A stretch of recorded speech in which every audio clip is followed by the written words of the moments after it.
2024. So I can see a lot of new faces who may ask me kind of like what exactly is iBrandConnect and what is this iftar photo talk, what is this photo talk, and what you guys are doing all these 20 days.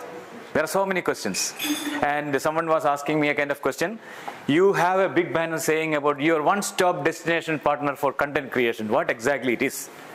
So I'll just take only 5 minutes before I just hand over to my three amazing presenters. They are really, so eager to have a lot of things today. So we are going to be here until 1 a.m. Everyone is ready for that? Okay? Be prepared for that and sit, relax. Okay? So in between, if you want to have some coffee, little bit of sweets, little bit of food maybe, you can grab.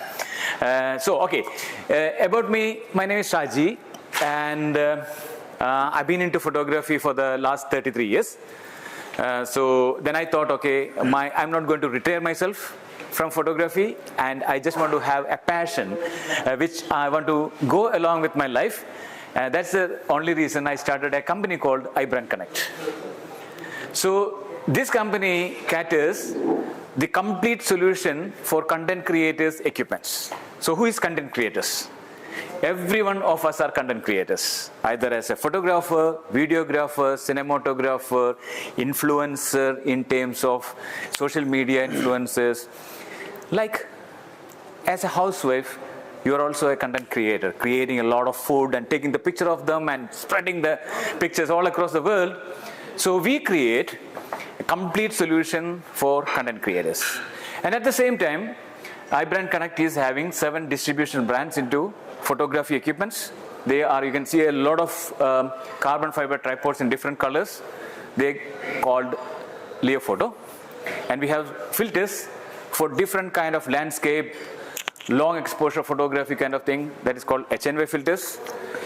Many accessories for drones, smartphones, action cameras, video cameras, they call PGY Tech. Editing console, they call Toolbox. And there are very special bags that you can take into extreme weather condition. They're called Shimoda. And then YC Union, they make amazing sliders, energy tubes. And then we have another device called a 360-degree spinny, where you stand on top of a device and your mobile phone take a picture and you get a 360-degree picture. That we don't have it here. So these are the distribution brands.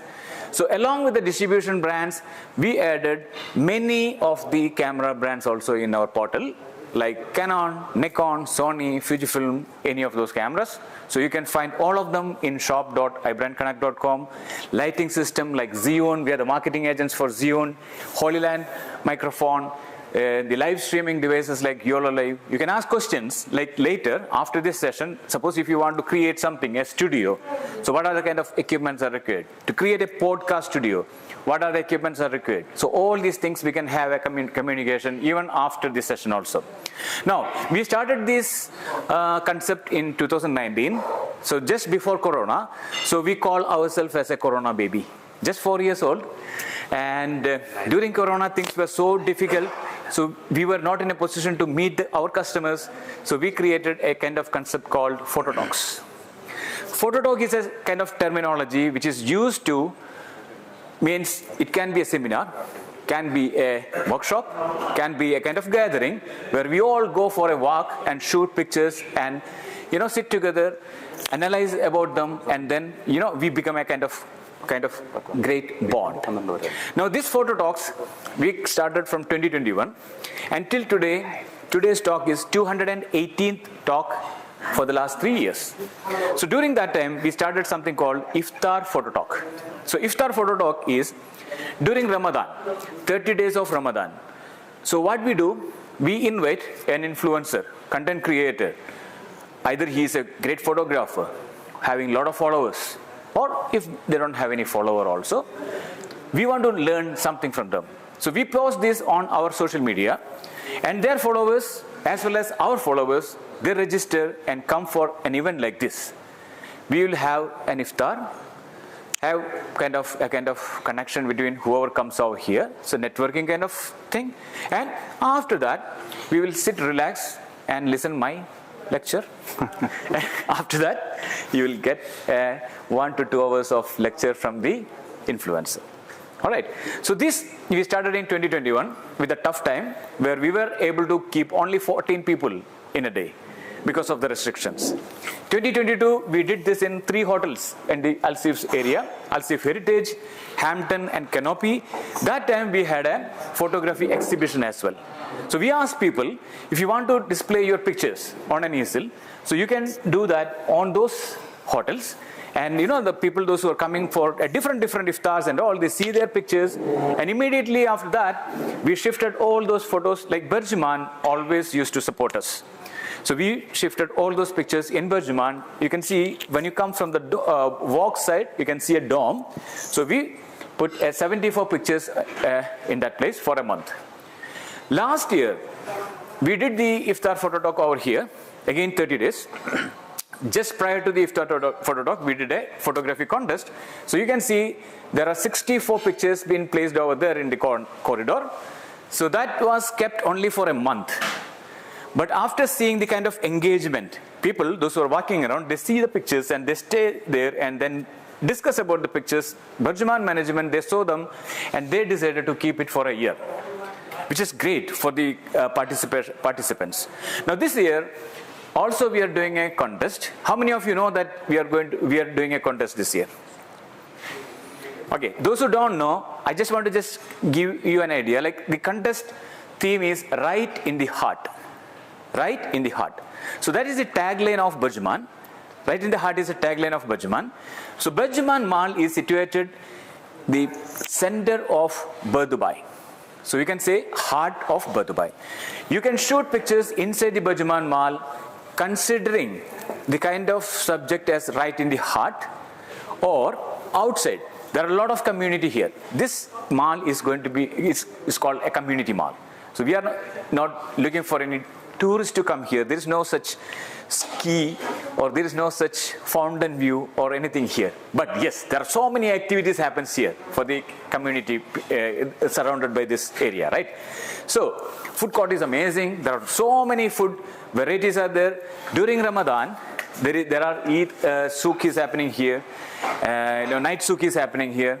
So from 1st till 19th, and there are so many activities happening during the Eid as well. Okay, so Bergman is so supportive for us in giving us a space like this for the 20 days.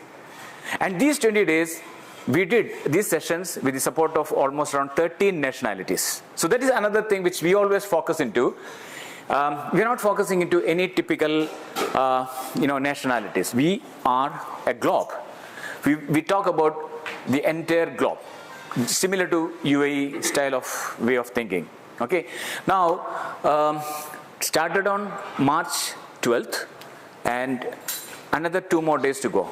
So 20th is the last day for iftar photo talk. All right. So one more thing, how many of you scanned that pre-magic QR codes? Is there anyone didn't scan? Someone you didn't scan? Can you just scan that? It's denying me the selfie. So there is something. We'll see. Did you put the email address? Okay, we'll see that. Yeah. Okay. So rest everyone scan that, right? So okay, you didn't scan. Okay, you can scan later. So what you get, like, our guys are taking pictures over here. Okay, before you leave from here, you get all those pictures wherever your face is there on your smartphone. So you don't need to wait for your event pictures. That's an amazing, feature which we showcase during the. Little bit.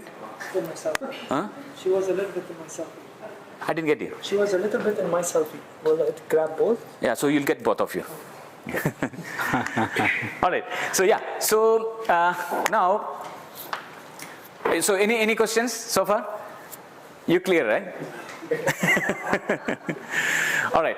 So thank you very much, everyone, for coming, and we really want your support. We really want your support in the sense to move further into these kind of activities. We do 4 events in a month. So please follow on Instagram, iBrandConnect. If someone is not followed, please follow right now. Advantage, it is not just to get me a lot of followers. The advantage is you can have plenty of communications related to the events that what we are going to do. So which means, like in a month we do 4 events. Majority of them are free. But when we pay to any location, so we charge. And when we need to pay to an instructor, so we'll have to charge. Because that is a kind of way that, like the knowledge can be given. Like for example, if these gentlemen, they are doing a particular session on wildlife photography. Now one day, we thought of going along with them for a safari maybe, or one full day shooting along with them. That becomes a proper workshop. So for that, they need to prepare a lot. They have to find out their time and effort. Then, we have to have this way. So thanks again for coming. And now I call up, one more thing, Canon and National Stores. We are so thankful to have them for these kind of events. I think this is the 3rd consecutive year they're participating, and so happy to have them on board. Amazing products, and you can ask questions about Canon equipments to here we have Hamdi, and the Canon team is here. Ali is there, Zamaki is here, and people who are using Canon, like Arzu, she did a session day before yesterday. Yeah, so they're all hardcore Canon people. Shan is here. Where is Shan? Yeah, Shan is here. And yeah, so you can ask questions later. And the entire team, I think they also all use Canon. So, okay, I'm welcoming Vinod on stage, hands on stage, my dear. Thank you. Please come. Thank please you, come. Yeah. Thank you. Yeah. And all the best wishes. Okay? Yes. Thank you very much always. Like last year also, this team did a session for us. Yeah. Good evening, everyone. Not there yet. Let's try one more time. Good evening. Okay, much better. So I know it's a long day. Many of you are working today. Many of you are coming after your work.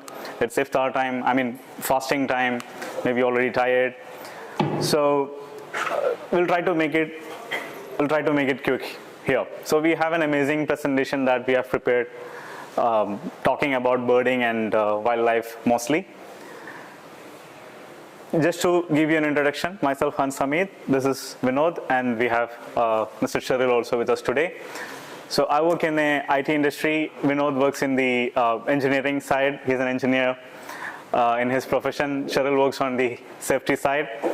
This actually reflects even in our photography side as well. So whatever we do, a lot of these slides that you're going to see, many of these slides are actually connected in many ways to our professional lives as well.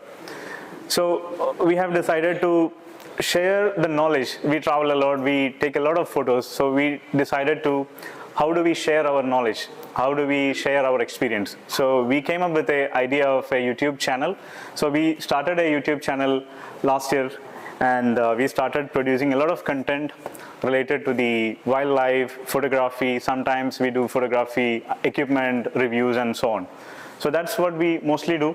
I'll give you a QR code at the end of the session. If you are interested, you can look into it, and some of the content, I'm pretty sure it will be helpful for you. So today, it's all about birds and wildlife photography. I am a birder. I'm a hardcore birder. If I see a tiger in front of me and a kingfisher on the other side, a bird, kingfisher, I'll shoot the bird. I don't even look at the tiger. That's who I am. So most of the information that I'm going to talk today is related to the birding. So we have, whenever we do any such presentation, this is the second consecutive year that we are doing this presentation. So we have something in our mind. This is not going to be a presentation to demonstrate our work. So for that we have Instagram, we have Facebook, we have many other social media channels. So what we are trying to do here today, we are trying to share the experience that we have from the field. We are trying to share our knowledge with you. So we have an aim that, when you leave this room, there should be something that you are taking away that you can apply in your photography, whenever you're going for an adventure on the wildlife or birding or as such. So just a question before that. How many of you actually shoot wildlife? Oh, okay. Good. So some of the details that we are going to demonstrate today, I'm pretty sure this is going to help you. And as Mr. Shaji said, we all shoot Canon, and we have prepared a lot of content on that side as well. Right, so when you're shooting wildlife, there are certain things that you have to consider. So we start with the environmental conditions. No matter, which country you are going, what you're trying to shoot, you always have to consider the environment. Why we have to consider? We will talk about it later. The behavior of wildlife. It doesn't matter how many kilometers you're traveling. You're targeting a specific species and you're going there. It doesn't matter that the species is going to turn up and pose for you, right? So why it matters? And the right gears and settings. This is a very critical part. We have an excellent couple of slides on this. Which are the right gears? Which are the right settings? We hope to give you some insight on this. And then some information about post-processing and final input or output. Because, post-processing itself is a huge area. We cannot cover a post-processing in a 1-hour session. That is going to be a full day workshop. So these are the basic things that we would like to start with. Just to give you an idea, this is a video that we have recently taken last month using a Canon R6 Mark II and 200 RF 200 to 800 mm lens. The bird that you see is, the previous one was the peregrine falcon. You could see some flamingos. So what we are trying to show here, the environment, right? So you could see there is a lot of haze, there are a lot of foreground, background, many distractions that comes into the picture. So this is a pallid harrier. Those who know the birds, you know that. So this is taken at a 800 mm focal length using the new Canon gear. So again, this is using the R6 Mark II again. Many talk about AF in videos. So this is again shot with the same equipment. Just to give you an example how we do it on the field. So again, it's a peregrine falcon posing for us.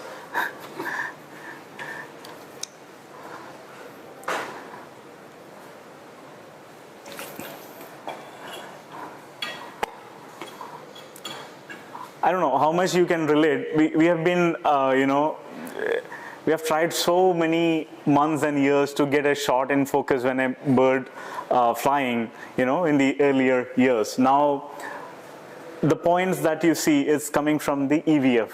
That shows how we usually shoot it, right? That's the focus point.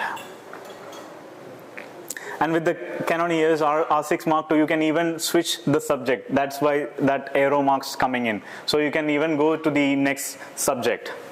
So this is a turn. What is special about this bird? It flies in an abnormal pattern. So getting them into focus is always a challenge. It's always difficult. So this is again shot with the R6 Mark II and 200 to 800 mm lens. And you can see that the bird is completely in focus. Again, this is a short-eared owl. This is from the Little Ran of Kutch. This is taken around 3 o'clock. And those of you been to LRK knows that that place is very hazy place, and you could see how the equipment is performing here.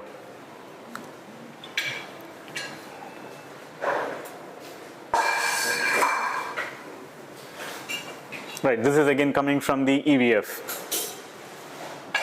So you can see that the focus is following the bird's eye. It's not just the bird, it's directly on the eye.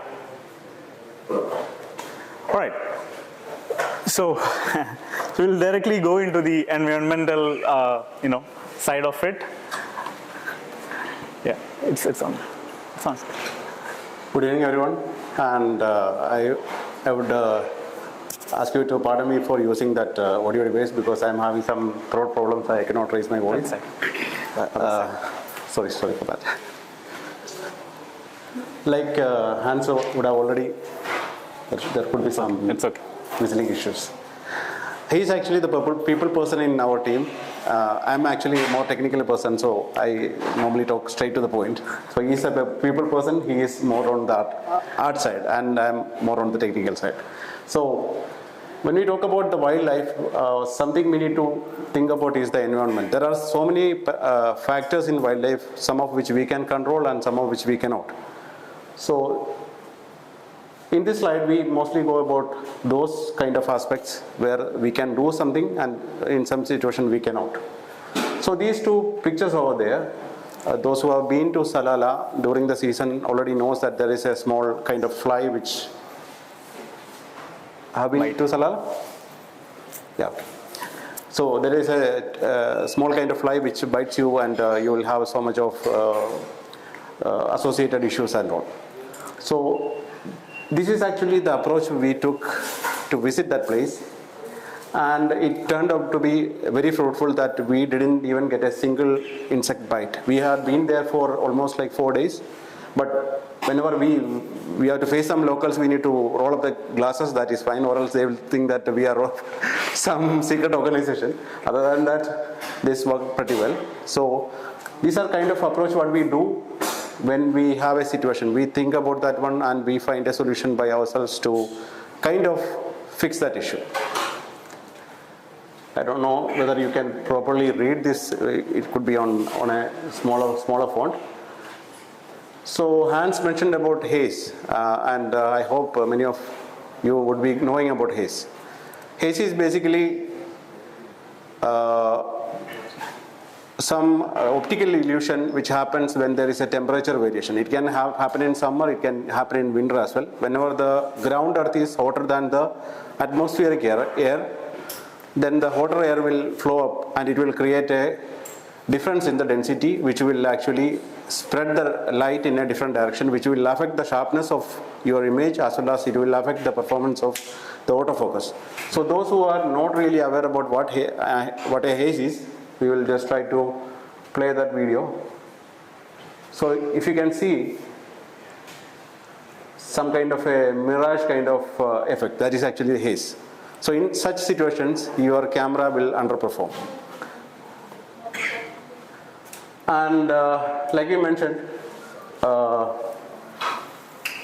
when we are going to terrains, if you can see over here, there is in this picture, it's already totally muddy over there and it is slippery as well, and the atmosphere itself is foggy, and those kind of situations we need to encounter when we are doing the wildlife. So what we can do kind of safety precautions, and we can use kind of PPE equipments to safeguard ourselves.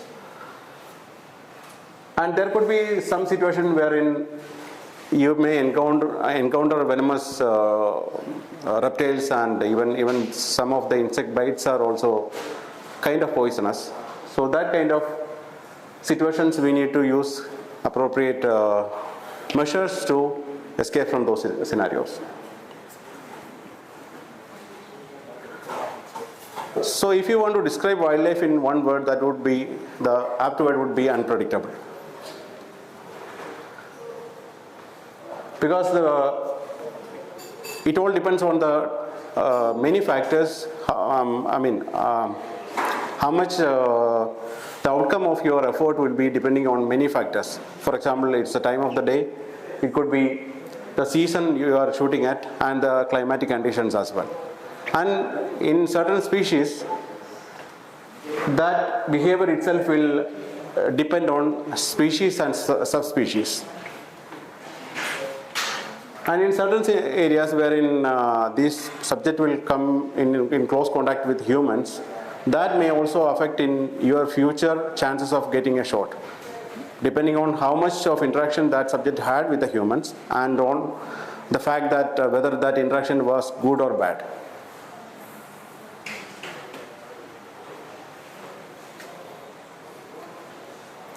So as a photographer, the better chance of getting a good outcome is to have good patience, then to have, in some situations you may be getting lucky and you may get that desired shot in the first go itself. But in sometimes we need to spend months, days, months, or even years to get a shot what you are looking at.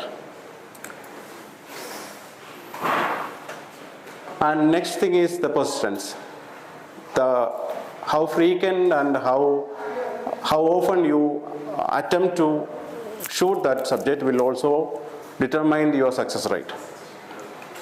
We'll be showing the pictures after this. I know this is actually boring, even for me as well.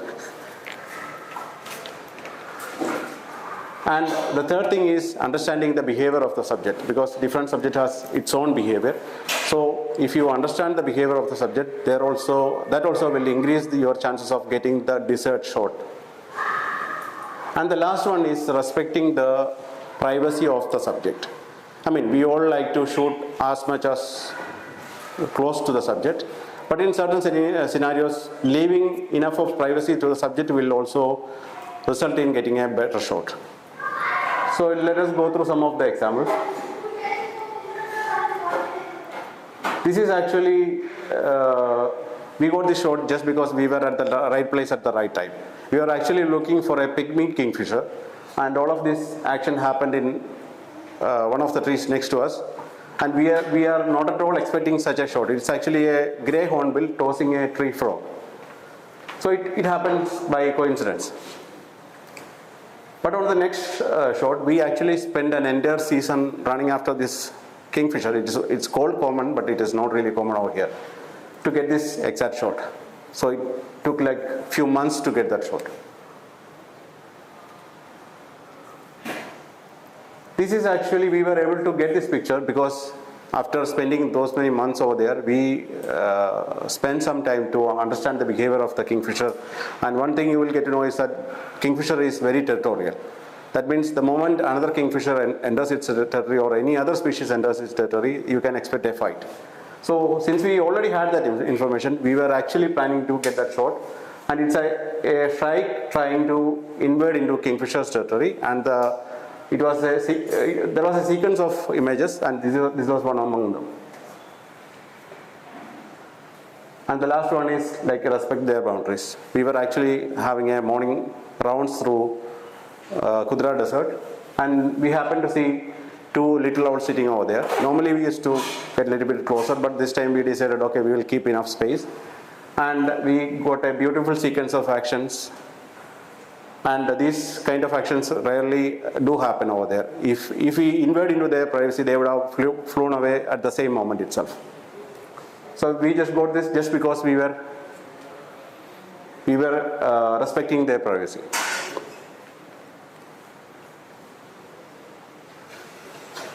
Now we come into some of the technical matters. This could be boring for someone, but could be enjoyable for some other people. So actually the question comes, does the gear matter? So many of you guys would have heard that gear doesn't matter. But when you dig deep into that person who has given you that suggestion, most probably that person would be doing a genre of photography wherein the speed is not of an essence. For example, if somebody is doing a landscape photography, frame per second is not a big deal for him, or even the autofocus is not a big deal for him, because mostly landscape photographers normally use manual focus, and they take one frame in few seconds. So having a 40 frame per second or 20 frame per second doesn't really matter for them. So they say that okay, it doesn't really matter. So when you are taking advice on purchasing a gear, especially for a wildlife or action wherein the time is the real essence, then you need to consult someone who is really into that particular genre.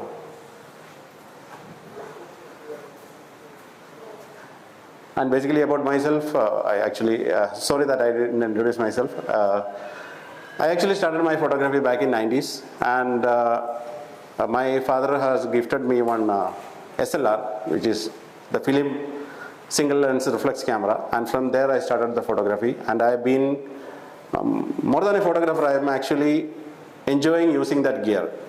My educational qualification is actually a master's in advanced electronics. So basically that's an electronic equipment for me rather than, I rarely call myself a photographer. So I do enjoy using that gear. So I've been switching gears frequently to see how it works, to do reviews and all. So that is my background actually. So when it comes to the technical side of things, I may get a little bit talkative. So when it comes to, I'll be on this side. When it comes to wildlife, the autofocus do really matter because we have got a pretty narrow time frame to capture a moment. I'm not saying that you need to have the best camera to capture a moment. It was not like that. Even in the manual days also people used to capture images. But the thing is that the chances of getting that exact shot what you are looking for would be higher if you had a pretty advanced camera with advanced features. That's the only thing we are trying to say here. Second thing is the AF in low light sensitivity. Many of the brands say that they have got amazing autofocus, but when you see the specs of those cameras, you could see that many times the low light sensitivity of the autofocus is pretty not that amazing. The thing is that most of the actions happens in wildlife in low light condition, either in early morning or in late evening. So the low light sensitivity of the autofocusing system do matter when you are looking for a wildlife camera. This is actually not a mandatory thing, but nowadays every more or less comes with such or similar features, so we need to include in that one subject detections and tracking, and how good this feature is implemented on a particular camera can decide your success rate as well. So if you have got any questions or concerns, you can raise your hands, or maybe at the end of the session we are having Q&A session, so if you have any doubts you can clear at that time also. Next thing is the sensor type and resolution. One of the main issue we have seen over here is that people, if somebody from here is starting wildlife photography, this is one of the regions in the world wherein the quantity of light, I'm not saying the quality of light, there are two different things, but when it comes to the quantity of light, we have got enough quantity of light actually. Our mornings start too early and day ends too late, and the moment sun rises, the quantity of light is too much. So you can go for a 50 megapixel camera, 64 megapixel camera, 100 megapixel camera, not an issue, it will work over here. But the thing is that when you make such a decision to purchase a wildlife camera, you need to think where you would be really shooting it at. If you go to Western Ghats, or if you go to Costa Rica, or if you go to the northern side of India, the light, the amount of light, the quantity of light is pretty low. Most of the action happens in the low light situations. So you need to pick such a resolution wherein you have enough resolution to crop in for your social media things and all, but it should be able to handle low light situation as well. So the lower resolution would yield you better results in low light. That should be kept in mind. Until unless you are actually printing large hoardings and all, the 50 megapixel and all doesn't really matter. For social media, 24 is good enough. And next thing is the sensor type. It also depends on the quality of your outcome.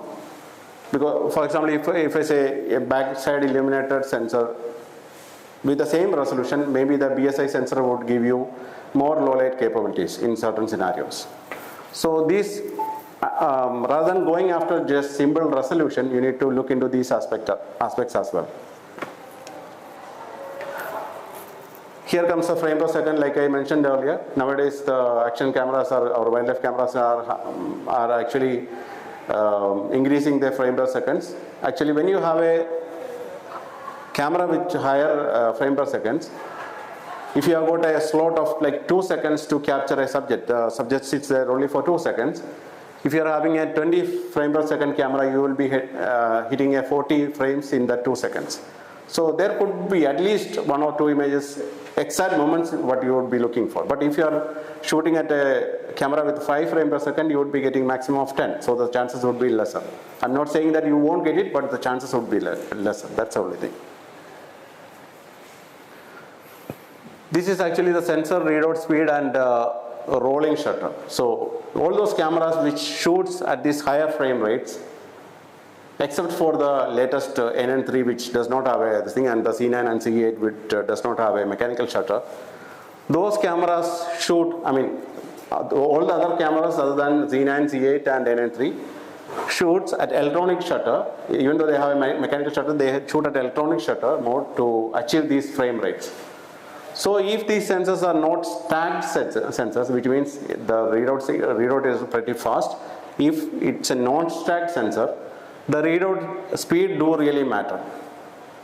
Or else what will happen is that when you are panning or something, it will have a rolling shutter effect.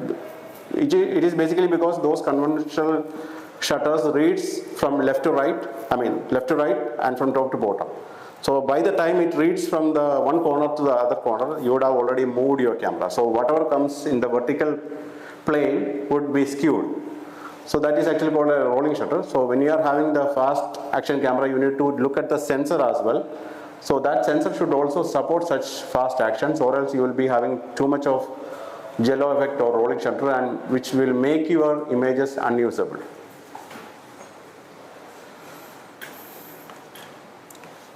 Low light performance I already mentioned, so I am not getting into that again. This operational speed is the moment you switch on your camera and the time taken for that camera to be fully equipped to take a picture. Sometimes it takes a few seconds, sometimes it is pretty quick. So in wildlife, this do really matter. Your operational speed should be also on the higher side, because you really don't know when the moment happens and you cannot keep your camera on, especially in safaris and all. So you normally keep it off, and the moment you see something, you switch on the camera and it should be operational in microseconds. Then only you, or else what will happen that you will lose a chance.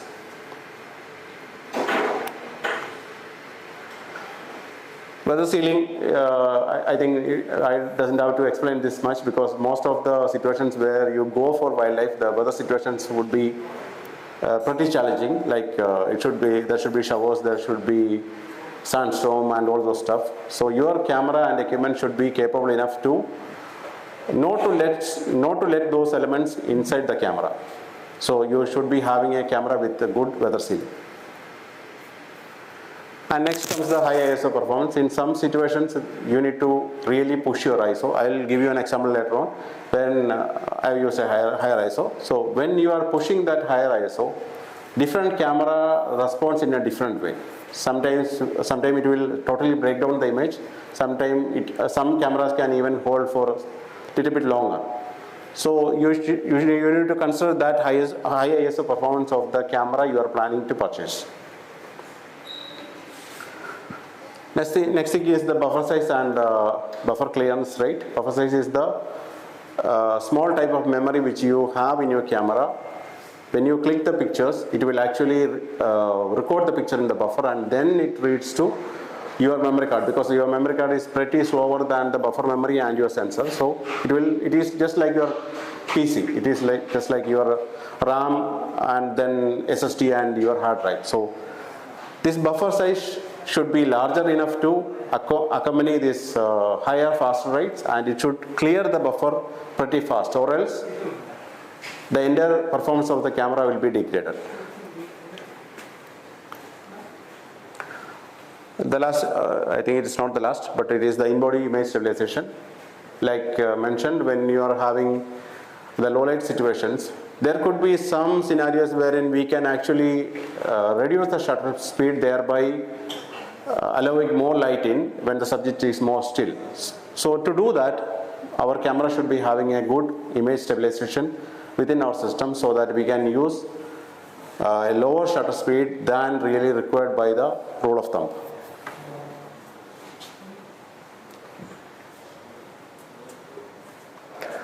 One additional beneficial add-on is like a pre-capture, which happens to be included in the latest cameras from different makers. Actually, the pre-capture is some feature by which the images, even before pressing the shutter, will be recorded in the camera. For example, if one bird is sitting over there and it is going to take off, and by the time you realize that it is taking off and you press the shutter, there is actually a human delay to analyze the movement and the time taken for us to press the shutter. There is a human delay to process that data, right? In addition to that, camera will have something called a shutter lag. So the moment you realize that the bird is taking off, and the moment you are taking the real picture, there is actually few microseconds or milliseconds of gap is there.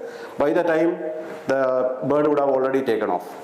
So now new cameras are coming with a feature called a pre-capture, wherein you can have, for example, say maximum of 1 second of images prior to pressing the actual shutter. So if your actual delay is like few milliseconds, that can cover up for that, and you will actually get the images even before you press the shutter. So this is an add-on feature which is not really mandatory, but it is helpful in some scenarios.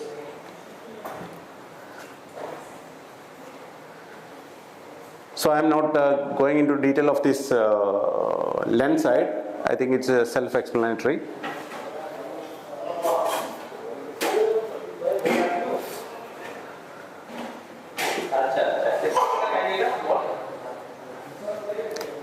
For the lens side, it's basically the focal length. Second is the aperture range, means like the wider the aperture, you will be letting in more light and thereby having a cleaner image. And the prime lenses and zoom lenses, it's your choice whether you want a better quality or more flexibility, depending on the situation. That is actually a relative term. And the faster autofocus means like the autofocusing system actually lies half in the lens and half in the camera. It's not like the earlier Nikon days where the autofocusing motor used to reside in the camera bodies. Nowadays it's like the electronics resides in your, the deciding section resides in your body, and the actual motor and other things resides in your lens. So when you're talking about the autofocusing performance of an entire camera gear system, these camera and lens has to work hand in hand to achieve that result. So the autofocusing speed of your lens also do matter. Next is the close focusing distance. That is one of the parameters when you need to really think into when you are choosing a lens. Some of the lenses are having, for example, say 4 meter close focusing distance, which means that anything which comes closer than the 4 meter, you cannot really focus on that subject. So when you are choosing the lens, that should also be considered to have a lens which is having a closer or a shorter close focusing distance, especially in wildlife, because like you mentioned, it is totally unpredictable. Sometimes the subject can be too far, sometimes the subject, if it is getting comfortable, it can come too close as well. Then custom buttons and rings, because these are all bells and whistles, it does not really matter. And handling and weight distribution, this do really matter, because if you are having a front heavy lens, it would be pretty hard to maneuver that lens. So it should be properly balanced, and the weight distribution should also be balanced to have it supporting an agile action when you are panning or when you are doing a flying shot or something like that. And the optical image stabilization resides in your lens, and this stabilization is the in-body image stabilization which comes in your camera body, and that is something called an optical stabilization which resides in your lens. That also need to be considered when you are purchasing a lens. So these are all the parameters you need to really look into when you are getting into wildlife or when you are planning to buy your next wildlife gear. Just because somebody says that okay, 65 megapixel, it's good for cropping, doesn't really mean anything. If it is having a pretty bad sensor readout speed, then you are getting all the images. First of all, you will be getting a pretty noisy image. Secondly, the autofocusing in low light would most probably on the lower side. Third thing is that if you are getting a jello-y image, there is no point in cropping either. So we need to think outside of the resolution box and think the real parameters which is really do matter in wildlife and action.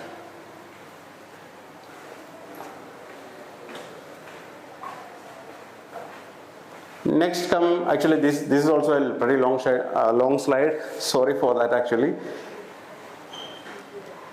So when we talk about the approach and when we talk about the settings, we've already talked about the gear what we should be choosing for wildlife, right?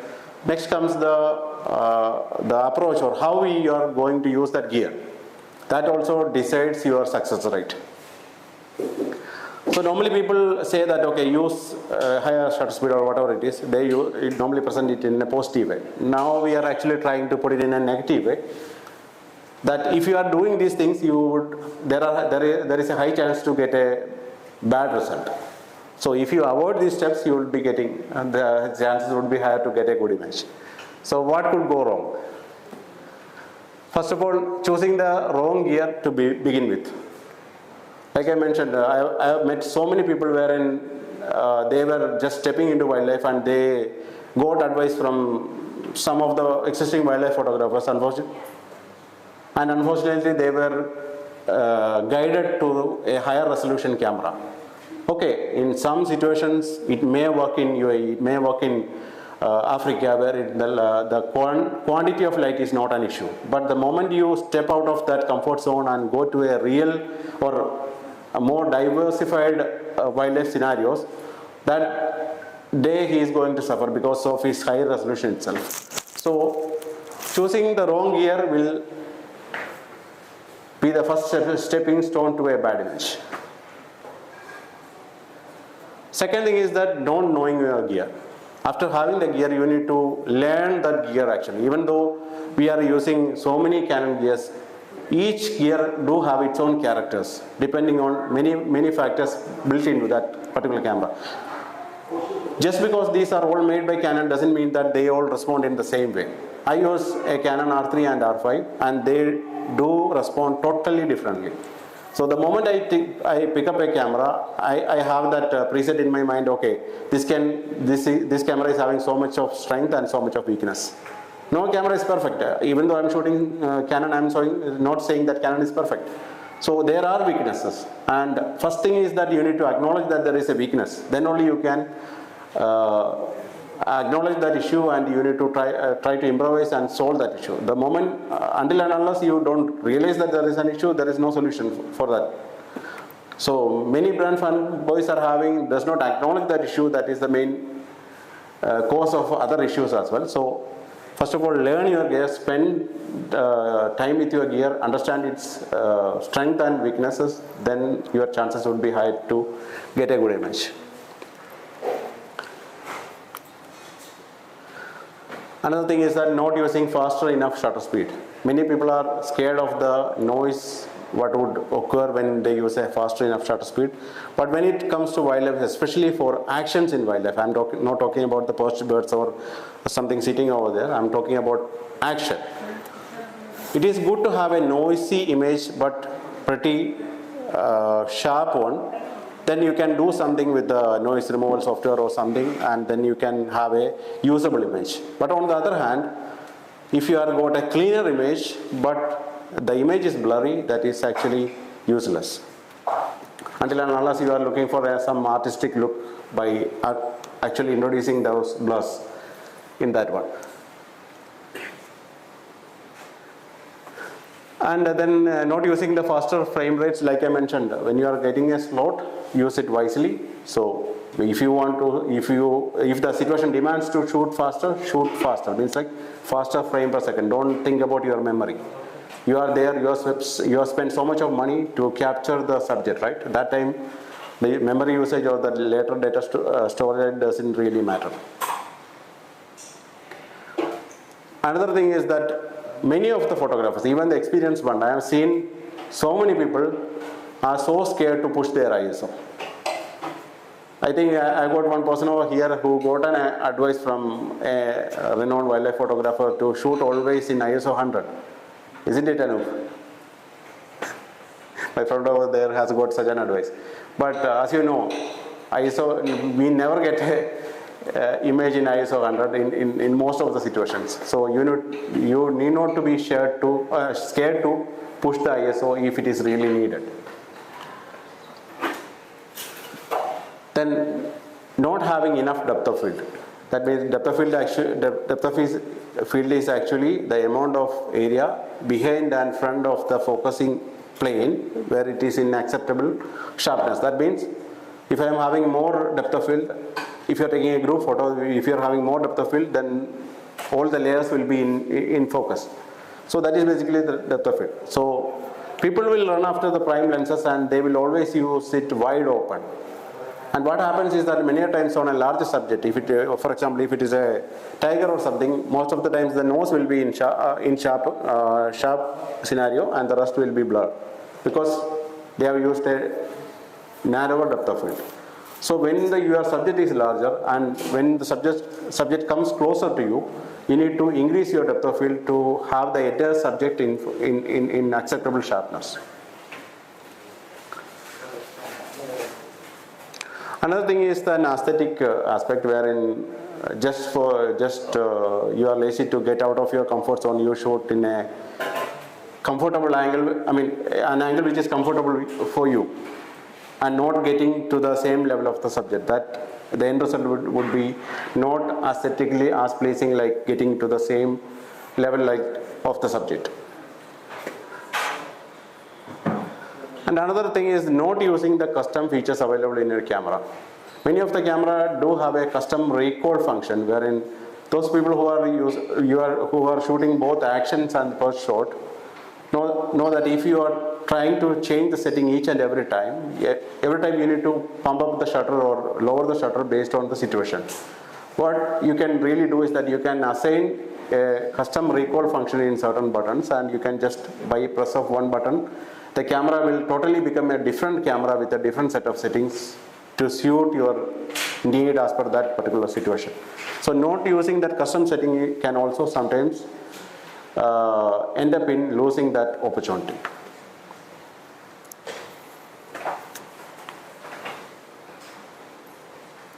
Another thing is that not getting close enough or getting too close to the subject. Not getting close enough means that earlier we said about the heat haze, right? Such elements are actually atmospheric issues wherein you can kind of rectify that by getting closer to the subject. Regardless of whether you shoot with the 800 or you shoot with the 500, the more closer to your subject, the air in between is that much lesser, right? So whatever elements, whatever distracting elements are there in that particular region would be lesser. So sometimes to get a better image, you need to come closer to the subject. Second thing is that getting too close. Like I mentioned earlier, sometimes we need to respect their privacy. The moment you get uncomfortably close, the subject may move or may fly away. So there should be a thin line. There is actually a thin line between how much you can get close to your subject. That also need to be considered when shooting wildlife. This is shooting in harsh light. For example, if you are shooting in UAE and if you are shooting after 9, you may get a properly exposed image, but the light would be so harsh that it is not really usable. So choosing the right time to shoot is also a matter of concern. And next thing is that not using the support when really needed. When you are really shooting in certain scenarios, if your gears are heavy, that will put so much of strain in your hands, and the moment you lower your gear, the real action will happen. So if you are anticipating an action, use a support like a tripod or a monopod or something like that. So you know that you will be waiting for some time. So when the real action happens, you will be relaxed and you can actually capture that moment. Just because you think that you go to the gym, I can hold it for half an hour, it won't happen. Even though it's a slightly, few grams, it can also affect if you are holding it for a longer period. So whenever a support is needed, use a support. And in some situations, people don't use a stabilization when it is needed. That can also ruin your image if you have not put enough shutter speed on that particular shot. Last thing is that, it's not last actually. using the wrong stabilization. When you are having certain lenses which have multiple modes of stabilization, each mode of stabilization is designed for a particular purpose. For example, mode 1 is for random shooting. That means it will try to stabilize any sort of movement what you are having. It is actually meant for lower shutter shooting. But if you are planning to shoot something by doing a panning, that would be option 2. So what happens is that when you are putting option 2, it will only stabilize for the opposite axis of your panning. But if you use option 1, the moment you try to pan, the camera will try to stabilize that movement, and what you will get will be a shaky image. So when you are using the stabilization, use the correct mode when it is needed. Then using cheap memory cards and cheap accessories. Many a times even a cheap memory card can actually freeze your camera or brick your camera. That means it will stop the entire system, and it may even have to be taken to a service center to be fixed in certain scenarios. That means the entire opportunity is gone. So when you are spending so much money on your gear, spend appropriate amount of money for a good memory card and good accessories.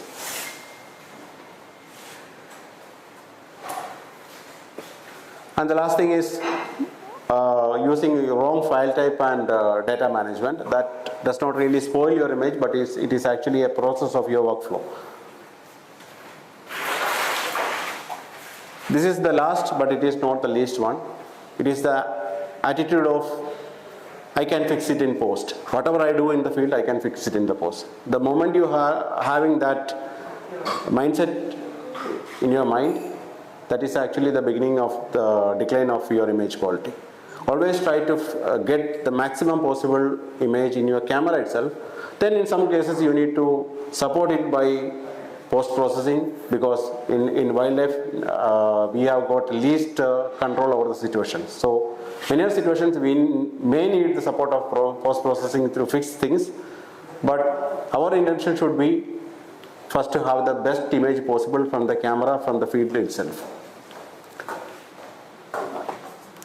So these are some of the flying shots. There is nothing much to talk about these things. We were able to follow the guidelines what we used to say in the last 2 slides, and this actually helped us to take some of the flying shots which could be challenging for if you are using a different setting. That's all I think. Nothing so great about this image, I'm not saying so. I will hand over the baton to Mr. Hans. So how is it going? Boring? It would be too technical actually. Is it okay? Could be boring. Yeah?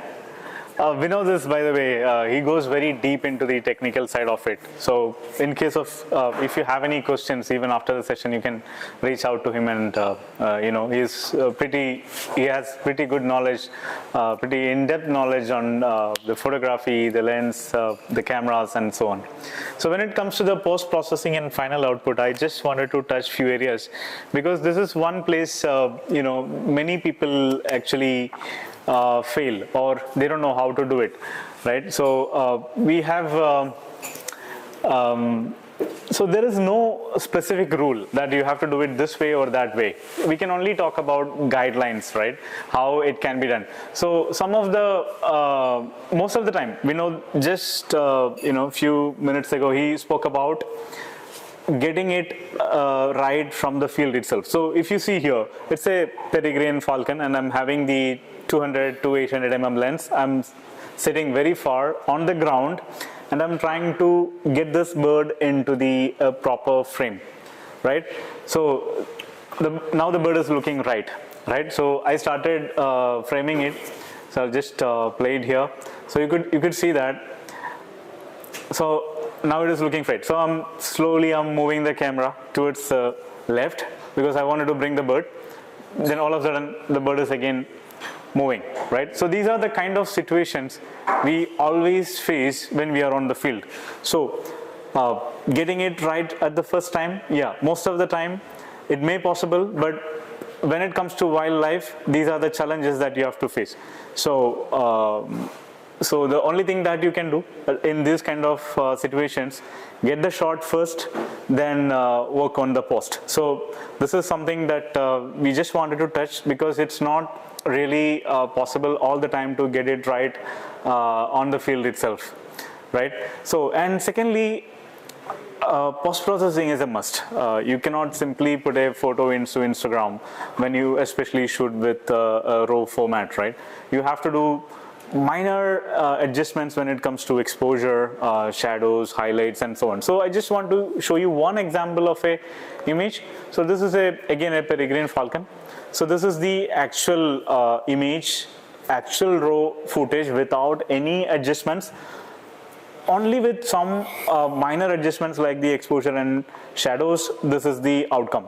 So you have to work on your technique. You have to do some sort of post-processing on a Photoshop or Lightroom, or some sort of applications. Manipulation. This is again very subjective. We can't say whether it is wrong to do, a wrong thing to do. Many people manipulate their images, but in today's world, where we have many AI tools available in the Lightroom and Photoshop, people do very different things. But we just wanted to show one image here that is again coming from Vinod. This is the original image. We actually spoke about this image earlier. We were waiting for another subject, and all of a sudden this grey hornbill appeared, and we saw that it is tossing a frog here. So after processing, this is the final outcome. So there are certain manipulations here. You can see that it's we have removed all those branches and whatever the distractions that he felt, right? So this is just one example that we have done. Again, grading. Color grading is again part of the post-processing. You all know that, right? So this is the actual image. Again, this is the graded image. So just wanted to show you some guidelines here. So we are not saying that this is how you should do it. This is just a guideline, some examples or samples. Right. We spoke about the conservation concerns and ethics. Osprey. So many of you, if you've been into Al Qudra last 2-3 months, everybody was behind osprey, and everybody got a shot of an osprey with a fish flying. But if you see here, it's flying with a plastic bucket. So it's the result of we humans. We go these places, and we put all these garbages into the lakes and so on. So we do have to respect the nature. We have to be careful of our surroundings. Otherwise, these are the results that we are gonna get, right? So we just wanted to say something on this note. The next is a journey I had last year.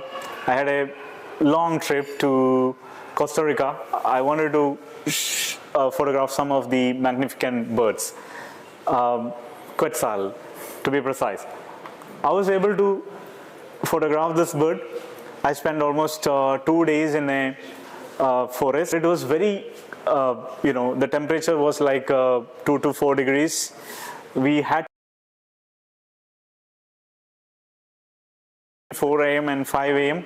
and we had to wait for the bird to fly in. The light was very bad.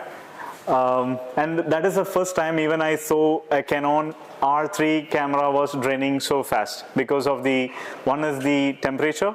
Second, this is a very fast bird, so you need a very fast, frame rate, and you are always shooting like you are 30 frames per second, right? So these are some of the images. So what I enjoyed from this trip is the travel experience, the knowledge that I have gained about this bird. There is something I have learned from the locals that time. This is one bird, you cannot cage this bird. That is something I have learned from them. So what happens is that this bird has some sort of emotional balance, and if you try to cage, put it as a pet, it will die the following day. And you will not see this bird in any cages. So this is actually flying into the nest actually. The weather and environment, I already touched on this part, and the camera and most suitable equipment. So when we reach to this place, you know, there are so many photographers from around the world, and we had to book this place a year in advance to get that exact spot. So so when you reach that place, once you set up your tripod, you put your camera, you cannot move from that place. So that's how the setup is. So you have to be in that place for the next 2 to 3 hours or 4 hours until the light fully comes in. So it was pretty, it was very challenging and interesting. But just to show you how speed this bird is, I have shot a video also in the Canon EOS R3 device using the 240 frames per second. So at 240, you can see how fast this bird is. So you can see this is shot at 240 frames per second. Even at 240, the bird is so fast. So, and if you don't put your frame correctly, you could see the tail of the bird that will go out of the frame.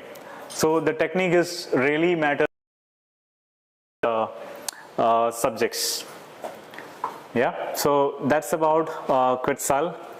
You want to talk about the pushing the limits? Yeah, kind of. Yeah.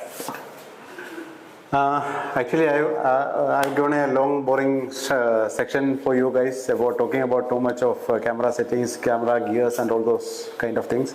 So that doesn't make any sense if I don't follow it myself, right?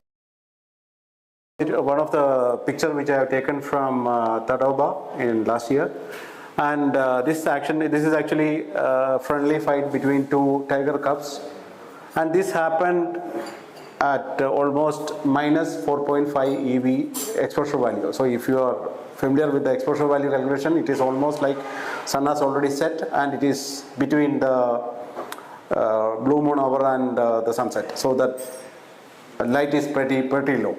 So that is the situation. Minus 4.5 means that kind of light you are having over there. So many people has already packed their gear. We are in a safari jeep and already they have packed the gear saying that the light has gone. There's no point in shooting. But I thought, let's give it a try. I mean, it's only a matter of memory card, and memory cards are so cheap these days. I thought of getting a picture, and these are one of the pictures where I had to crop very minimal. I may have cropped maybe 1 or 2 centimeters here and there. That's it. This is the actual frame which I shot, and you can see it already covers the two tail of the tigers, and the entire tiger is in focus from this end to that end. So maybe Hans can go to the next slide.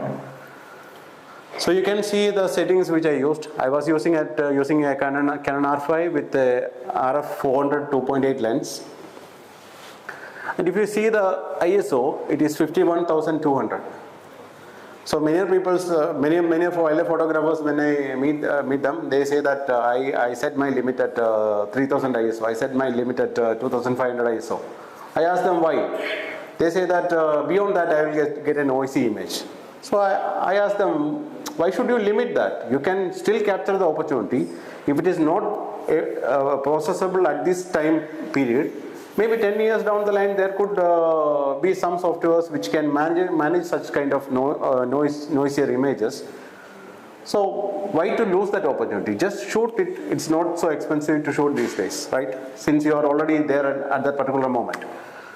So in this case, I would have even gone for a lower shutter speed, but there is a specific reason why I chose these settings. Because these tigers are actually fast. Even though they are playing, their actions are pretty fast. So the ideal shutter speed I would have gone is 1/400, but I still wanted to capture that in absolute sharpness. So I put a shutter speed of 1/640. Then I want enough depth of field actually. So if you see, if I am getting such a frame at 400 mm, that means subject is not too far away, right? So I need to have a higher enough aperture to have the entire, I mean there are two subjects, right?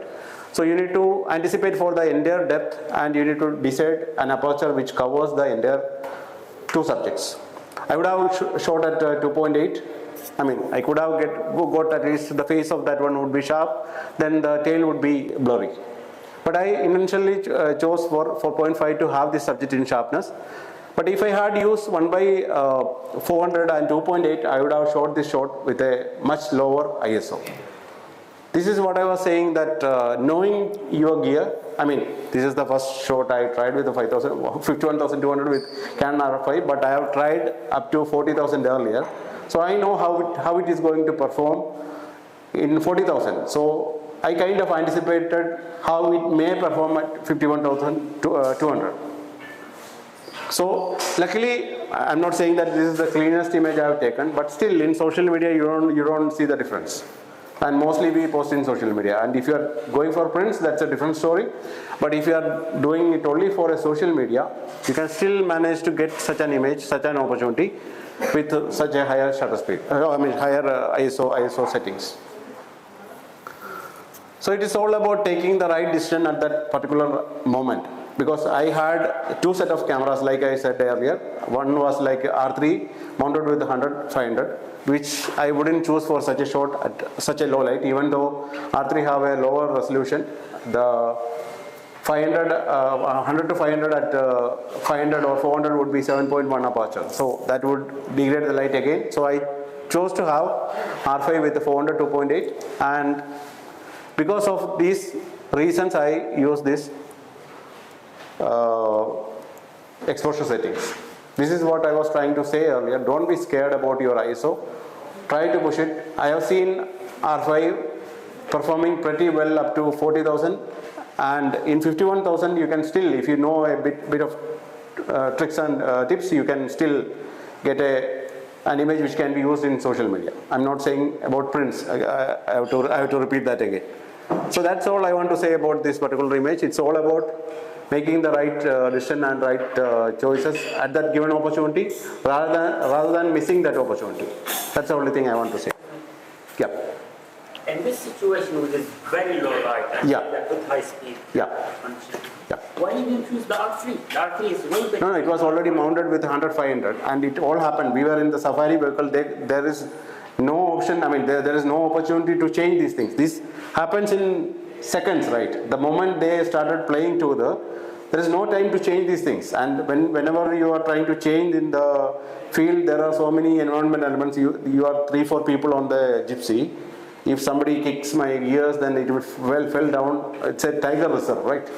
So there are limitations in changing such gears. If I already had anticipated such a action or a moment, I mean, we were not having any sightings at that particular day. So why I put 100-500 on R3 is because, like he mentioned, R3 can shoot at 4K 120 frame video without any overheating or without any issues. So for video, a lens with a zoom range is more convenient. So that's why I was having that particular combo, set it in that way, and R5 being a 45 megapixel camera, that will complement, I mean, 400 2.8 will complement that camera better. So I was having that set of arrangement from morning, and this, all of a sudden, unexpectedly, this happened. That is what is behind that story. If I were knowing that sighting is there, and if I was anticipating that thing, I would have surely gone for mounting 400 on my R3. Yeah. Let's watch a 30-minute video. Are you ready? Are you guys ready? Don't worry, only 30 seconds. Just 30 seconds. Excuse me? Can you have coffee? Any guess what we are doing here for the pitch black dresses? Snakes. Yeah. These are the markings.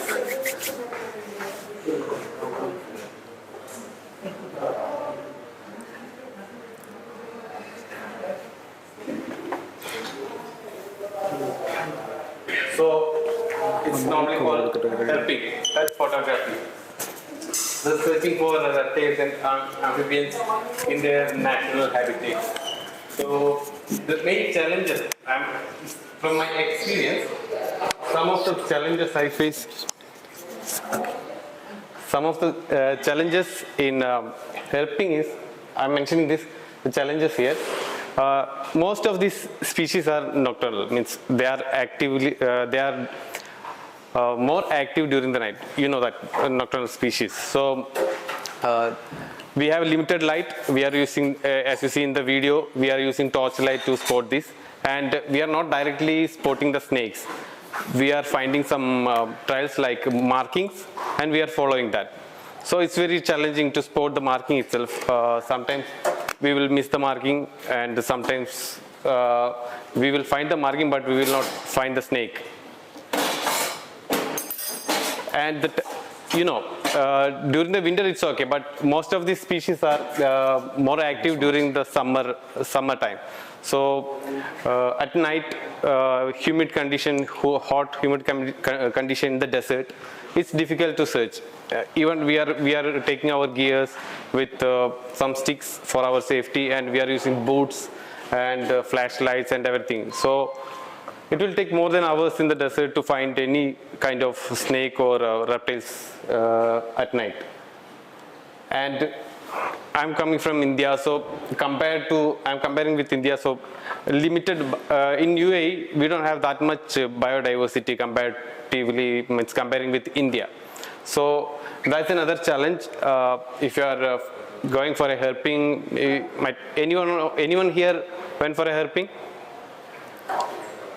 Okay, so you know how sorry? Once only? We covered up for the day. It will take hours and hours to find any snakes or lizard or something like that. So biodiversity also matters.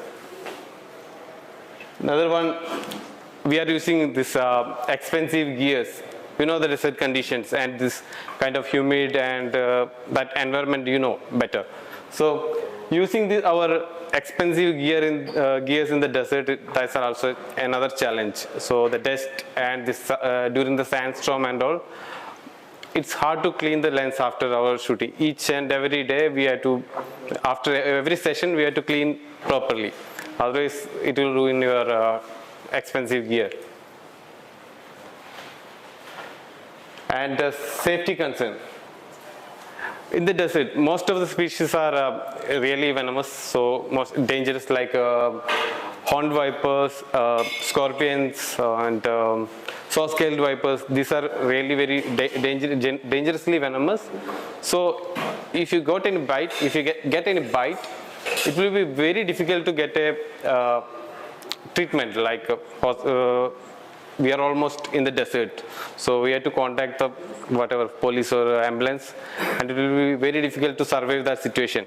So you have to be more cautious, and at least we have to understand which species is venomous, which is non-venomous. So we need to know that before going for herping. I will show some of the photos. This photo I have submitted for last year HIPAA competition. Unfortunately, I didn't receive any award, but this photo they shown there in the award ceremony a couple of times. This meat sitting on top of this horned viper. Even though this is called horned viper, this viper was without horn. Actually, this meat came and sit properly on top of this its eyes. It was like a horn for that horned viper. It's some of the spiders and things during the session. The bush frog from India, Malabar gliding frog, again the frog. That's it from my part. I'm not that great. No, sorry for that.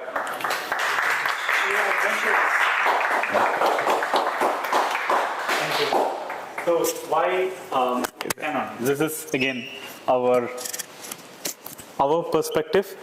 We'll quickly move on this side.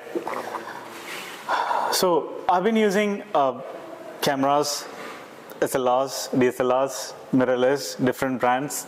Then moved into the Canon, I think a year ago. And I am shooting with Canon in the R3 and R5 cameras. We have seen a very different performance when it comes to the Canon system compared to the other brands that I have used with. So first of all, when it comes to wildlife, autofocus and autofocus performance is the most important part. So in this segment, Canon had to bring their autofocus, to the competition, and they have introduced a new system for tracking and recognition that includes the AI and deep learning part. So one of the things that they have introduced here, the dual pixel AF. Do you want to talk about this, Vinod? So we'll take a couple of minutes here. This is very critical in Canon's development on the mirrorless side. Yeah? Yep. Actually, I'm not shy to say that I was a serious Canon hater a few years back. I had my first camera from Olympus. That was an SLR, like I mentioned earlier. Then I had different brands, and I never tried to shoot with Canon. I never had a really high opinion about Canon in my earlier days. Then I had shot with Nikon for quite so many years. Then I shot with Sony. I was never ever going to shoot with Canon. And one fine day, there was some situations wherein I thought, okay, I will try Canon R5. And that one camera, at that time, there was no further upgraded camera from Canon end. It was a few years back when the R5 was into the market. So after shooting that, at the time I was shooting with one of the other flagships from other brand. I don't want to name it right now, but then I shot it especially for Kingfishers, side by side with that brand and with R5. And after 1 month, I decided to sell off my other brand, and I chose R5. That is because like I mentioned, I'm basically an electronics engineer, so that connected me so well, the way they implemented their autofocusing system. Actually, I would say that Canon's autofocusing system is one of the most underrated or non-hyped version of autofocus. I've been using so many brands, and now also I've been testing so many other brands as well. So in my opinion, that is one of the best autofocusing system. Whether they say it or not, that is one of the best autofocusing system. Not because I am using that, like I mentioned a few years back, I was a Canon hater. But if one camera can change a hater from a person from a hater to a brand lover, that means that camera has got such an influence in your in that particular person, right? So when I dig deep into that reasoning of why Canon's AF is performing so well, there could be some people, I mean, unless you try a Canon, you may say that, okay, it's crap. Maybe you have that opinion.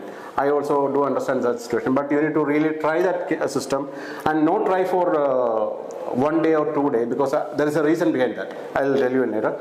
But you need to use it at least for a month to realize the real potential of that one. So the real benefit of Canon system is that the way they implemented that autofocus system, or the concept which runs behind that autofocus system. So if you are into instrumentation or automation or something like that, any system which is having more inputs from the field and more feedbacks to the field would be having a more accurate and precise performance. It all depends on how much of firmware and how much of processing you put into that. That's a different story, but still you have so much of potential. Like if I am having 5 sensors and 5 feedback, and another system with 100 sensors and 100 feedbacks, any day I can develop the second system with 100 sensor input to perform better and more precise. So that is what is really happening in Canon system. So in a conventional sensor for any other brands, I know only Canon is using the dual pixel AF system. All the other brands are using conventional system. So what happens is that every sensor is having a photosite, right? So one photosite is actually gathering the light, and it is actually converted to, or theoretically converted to, a pixel. And in other brands, normally they said that they have got a few hundreds of autofocusing points scattered around 80% or 90% or whatever it is among the screen. So these points are actually using the autofocusing functionality only. I mean, those are limited to 700 points or 800 points or whatever it is. and they are not using, they are not doing any image capturing functions in that particular sensors. But when it comes to Canon, they have actually split one pixel or one photo site into two. That means every pixel on a Canon sensor with a dual pixel autofocusing system can act as a focusing point. But you will still see 1053 focus points, but actually if you see in detail, those are not focus points, those are actually focus areas, because actually it is having millions of autofocusing points, so you cannot give a user to have a million selectable points. So they have reduced that to 1053 maximum, for example, for a user to be to choose from or to be selected. But then again, on the back end, every pixel is giving actually that autofocusing information to the processor, so the transition is seamless. That means every pixel is acting dual purpose. Actually, it is actually acting as an image sensor, and it is actually acting as a autofocusing point, because every pixel is having two separations, and each separation will have a individual set of images, and there will always be a phase difference. If you know about phase detect autofocus, that means whenever a point is not in focus, there would be a phase difference in the received signal. So in a Canon dual pixel AF system, each pixel is having a dual readout. So when you compare that two readouts, you can determine whether that particular point is in focus or not. So it is, yeah. Somebody No, he's on phone. Oh, sorry. That means you have got like how many pixels you are having in that sensor, that many autofocusing points you are virtually having that in that particular camera. Then it all depends on how much of firmware or how much of processing power you put into that one to make it all work, it all happen, the entire process to run. For example, if I say R5, when I bought it, when it was launched, it was kind of an average camera, but with the frequent updates, it actually evolved to a totally different camera, much capable, much faster, much higher hit rate, a camera with a much higher hit rate. That means the actual hardware potential was there in Canon cameras. It was only a matter of putting the right tuning to that software which is working in behind. That means the entire sensor, like I mentioned, there are millions of autofocusing points. So it all matters on how much of advancement in the firmware you can put in, that much of better that camera can be. But in other conventional sensors, your potential is limited to the initially designed number of focusing points. That is why I am so fond of Canon, and I try to continue with the Canon. That is the reason. That is why I feel Canon advanced. The implementation of Canon's autofocusing system is so advanced. Back to you. Yeah. So again, just coming back to the Bird Eye AF. So I have used different mirrorless systems again. All the brands that is sitting, some of the logos are here. The implementation of the Bird Eye AF when it comes to stills, it was very critical. And some of the brand, even the flagship cameras today, they do not have Eye AF in the video. But Canon already have, even the lowest camera from the Canon, like the EOS R8, even that one has the IAF in the stills and video part.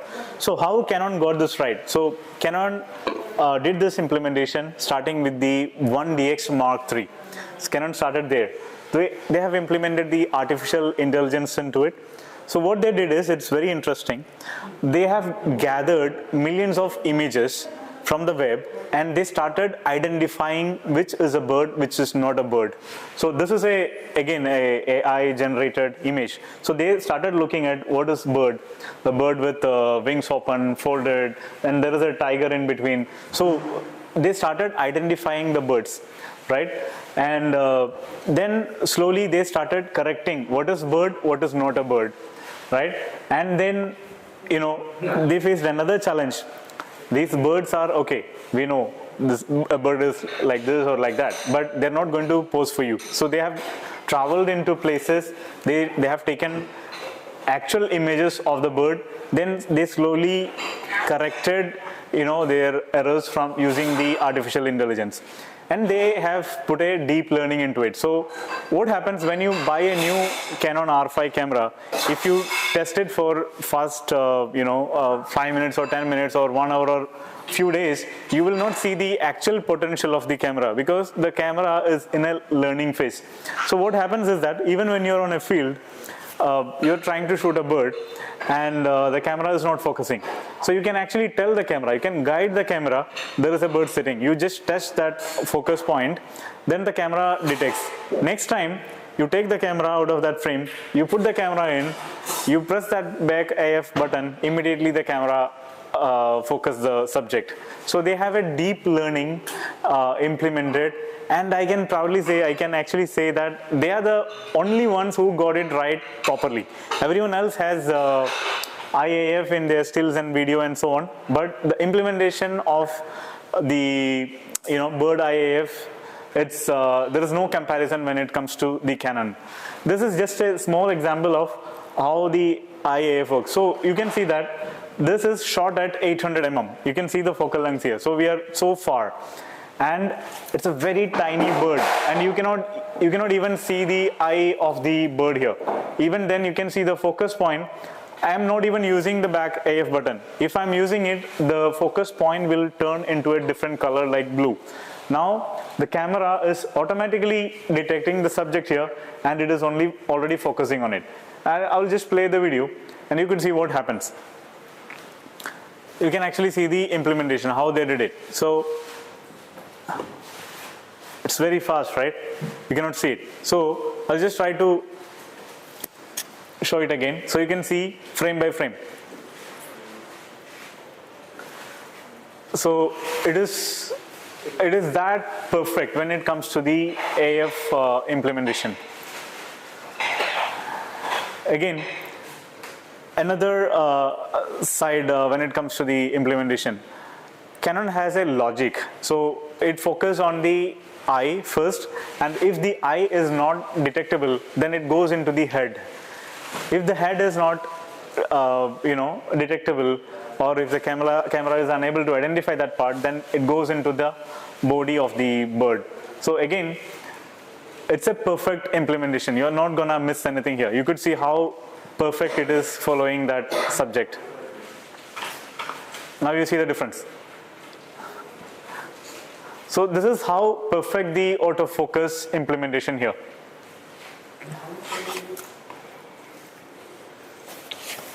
So one person earlier asked me why I switched into Canon, and this is the answer to it. Come again? This is actually R6 Mark II. Yeah. All right. Yeah. That's fine. You can. Yeah. So we'll just quickly run this. Yeah. So as Vinod rightly mentioned, there is no camera is perfect. So we just wanted to show you what Canon is really, in front of ahead of the competition when it comes to the autofocus systems and the technology. Another thing, continuous firmware updates. Even yesterday there was a firmware update from Canon on the R5, R3, R6 Mark II. So Canon continuously bringing the firmwares into the camera, and the camera, when I purchase, that is not the same, it's not the same device as of today after all this new firmware updates. And as you use it more, it learns more, and it detects the subjects very faster. So as Vinod rightly mentioned, the hardware capability was already there, and the best autofocus system even on a vertical mode, because many cameras fail on that particular area, and Canon cameras are so good at even on the vertical side. You can see that. So this is a vertical scenario. Even here, the autofocus system is still working in the perfect way. It's very accurate. This is not the same when you shoot with other brands. On a vertical mode, it usually don't focus properly on the IAF, on the eye side. So this is just an example. Focus sensitivity, these are some of the things. I think I don't need to explain it again. Vinod already touched on this part. Image quality, low light, ISO performance. Another thing, if you are having an EF lens from Canon, since Canon EF lenses are there for a very long time, most of the lenses are fully compatible with the mirrorless cameras. You can use them with a adapter. Ergonomics is great when it comes to the Canon cameras. And color science. So these are some of the full frame cameras and the crop sensor that we recommend when it comes to wildlife, starting with, of course, the R3, R5, R5C, R6 Mark II, and there are many new camera models are coming in from Canon. Some of the lenses, the color red that we mark, because these kind of lenses are not even there with other brands. For example, the 1200 f8, it's not with any other brand, only Canon has it. The 800mm f5.6, 600 f4. Any different lenses to carry with you when you're going on, or one lens that you know?